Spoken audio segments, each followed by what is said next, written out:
بله ایرو شانده ایمرالیه به روزمره رجویا اف جوین د ساعت د دیان د دست پیکر و جوینه که گفتی بو ام جوک نوچه تیوی بشتاری وی جوینی بون اندام شانده ایمرالیه میتاز سانجار و اندام سکرتر ایمرالیه چتین آرکاش و سیاست مدار گفتن کشانک بشتاری وی جوینی بون گلک روزمره جمعیت ترک و مدیا کردن بشتاری وی جوینی بون گلک پرسی جو شانده هات پرسین پرسک یکم ام دکارن چند پرسو برسون وسر راگینن پرسek li ser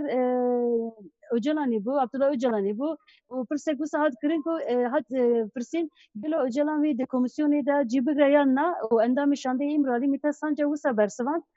em li bendê Öcalan di komisyonê de cî bigre wê rola xwe bilîze û wan jî xastiye Öcalan di komisyonê de cî bigre û sancar diyar kir ku derbarê vê mijarî de geşedaneke be wê bi xwe bi medyayê re wê parve bikin her wisa di axaftina Pervîn Buldan ya ku li ser kirtina Öcalan ya di komisyonê de bi bîr xist wekî din pirsek jî li ser azadkirina siyasetmedaran Kurd Selahattin Demirtaş û gen Yüksek Davayê bû pirsê jî wisa axivî helbet ev yasa wan de hewîne yasaya heyî lê ji bo ev bên azadkirin pêdiviya vê yasayê jî nebû ji ber ku biryarên dadgehê mafê mirovan hebûn wekî Gülten Kişanek jî li ser giringiya medyayê axivî dema Gülten Kişanek dît gelek rojnameger beşdarê vê civînî bûn li ser bihêza medyayê û em dikarin bêjin li ser zimanê medyayê wiha axivî